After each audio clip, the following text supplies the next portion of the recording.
Dalam tahun ke-27 zaman Yerobeam, Raja Israel, Azaria, anak Amazia, Raja Yehuda, menjadi raja. Ia berumur 16 tahun pada waktu ia menjadi raja, dan 52 tahun lamanya ia memerintah di Yerusalem. Nama ibunya ialah Yekolia dari Yerusalem. Ia melakukan apa yang benar di mata Tuhan, tepat seperti yang dilakukan Amazia, ayahnya. Namun demikian, bukit-bukit pengorbanan tidaklah dijauhkan. Bangsa itu masih mempersembahkan dan membakar korban di bukit-bukit itu. Maka Tuhan menimpakan tulah kepada raja, sehingga ia sakit kusta sampai hari kematiannya, dan tinggal dalam sebuah rumah pengasingan. Dan Yotam, anak raja, mengepalai istana dan menjalankan pemerintahan atas rakyat negeri itu. Selebihnya dari riwayat Azaria dan segala yang dilakukannya, bukankah semuanya itu tertulis dalam kitab sejarah raja-raja Yehuda?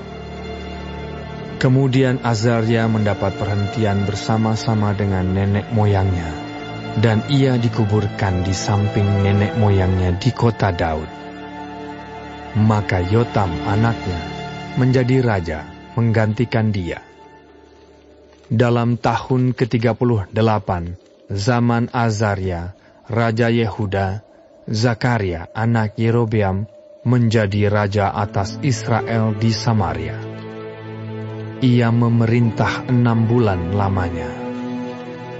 Ia melakukan apa yang jahat di mata Tuhan, seperti yang telah dilakukan oleh nenek moyangnya. Ia tidak menjauh dari dosa-dosa Yerobeam bin Nebat, yang mengakibatkan orang Israel berdosa pula. Salum bin Yabes mengikat persepakatan melawan dia, membunuh dia di Yibleam, kemudian menjadi raja menggantikan dia.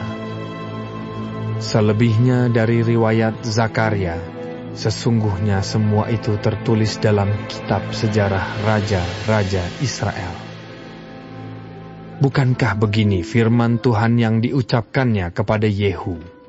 Anak-anakmu sampai kepada keturunan yang keempat akan duduk di atas tahta Israel. Dan terjadilah demikian. Salum bin Yabes menjadi raja dalam tahun yang ke-39 zaman Uzia, Raja Yehuda. Ia memerintah sebulan lamanya di Samaria. Sesudah itu majulah Menahem bin Gadi dari Tirza, lalu sampai ke Samaria. Ia membunuh Salum bin Yabes di Samaria, kemudian menjadi raja menggantikan dia.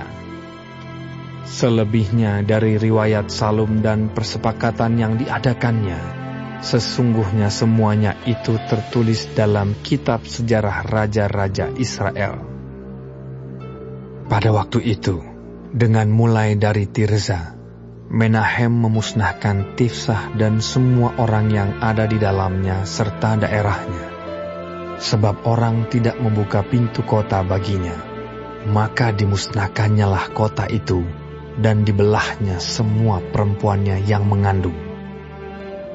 Dalam tahun ke-39 zaman Azaria, Raja Yehuda, Menahem bin Gadi menjadi raja atas Israel. Ia memerintah 10 tahun lamanya di Samaria.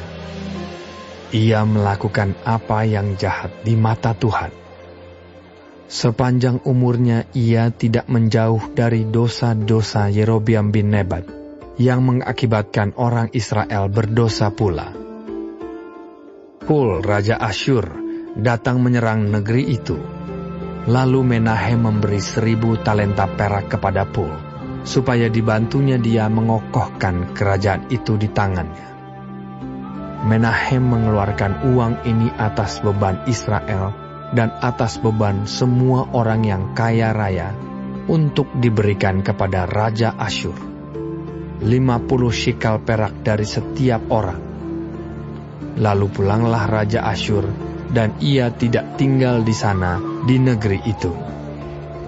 Selebihnya dari riwayat Menahem dan segala yang dilakukannya, bukankah semuanya itu tertulis dalam kitab sejarah raja-raja Israel?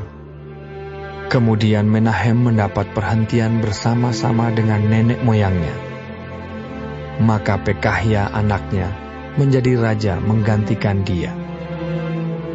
Dalam tahun ke-50, zaman Azaria, Raja Yehuda, Pekahya anak Menahem menjadi raja atas Israel di Samaria. Ia memerintah 2 tahun lamanya. Ia melakukan apa yang jahat di mata Tuhan. Ia tidak menjauh dari dosa-dosa Yerobeam bin Nebat yang mengakibatkan orang Israel berdosa pula. Lalu perwiranya, yakni Pekah bin Remalia, mengadakan persepakatan melawan dia dan membunuh dia di Samaria, di puri istana raja. Beserta dia ada Argob dan Arie, serta 50 orang dari Bani Gilead. Dibunuhnyalah Pekahya, kemudian menjadi raja menggantikan dia. Selebihnya dari riwayat Pekahya dan segala yang dilakukannya, sesungguhnya semuanya itu tertulis dalam kitab sejarah raja-raja Israel. Dalam tahun ke-52 zaman Azaria, Raja Yehuda, Pekah bin Remalia menjadi raja atas orang Israel di Samaria. Ia memerintah 20 tahun lamanya. Ia melakukan apa yang jahat di mata Tuhan. Ia tidak menjauh dari dosa-dosa Yerobeam bin Nebat yang mengakibatkan orang Israel berdosa pula. Dalam zaman Pekah, Raja Israel, datanglah Tiglat-Pileser, Raja Asyur. Direbutnyalah Iyon, Abel Bet-Maakah, Yanoah, Kedesh dan Hazor, Gilead dan Galilea, seluruh tanah Naftali. Lalu diangkutnyalah penduduknya ke Asyur ke dalam pembuangan.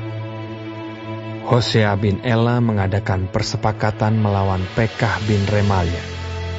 Dibunuhnyalah dia, kemudian dia menjadi raja menggantikannya dalam tahun ke-20 zaman Yotam bin Uzia.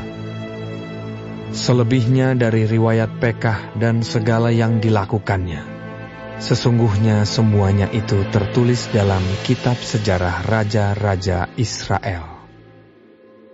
Dalam tahun kedua zaman Pekah bin Remalia, Raja Israel, Yotam anak Uzia, Raja Yehuda, menjadi raja. Ia berumur 25 tahun pada waktu ia menjadi raja, dan 16 tahun lamanya ia memerintah di Yerusalem. Nama ibunya ialah Yerusa, anak Zadok. Ia melakukan apa yang benar di mata Tuhan, tepat seperti yang dilakukan Uzia ayahnya. Namun demikian, bukit-bukit pengorbanan tidaklah dijauhkan. Bangsa itu masih mempersembahkan dan membakar korban di bukit-bukit itu. Ia mendirikan pintu gerbang tinggi di rumah Tuhan. Selebihnya dari riwayat Yotam, apa yang dilakukannya, bukankah semuanya itu tertulis dalam kitab sejarah raja-raja Yehuda? Mulai zaman itu, Tuhan menyuruh Rezin, Raja Aram, dan Pekah bin Remalia menyerang Yehuda. Kemudian Yotam mendapat perhentian bersama-sama dengan nenek moyangnya, dan ia dikuburkan di samping nenek moyangnya di kota Daud, bapa leluhurnya. Maka Ahaz anaknya menjadi raja menggantikan dia.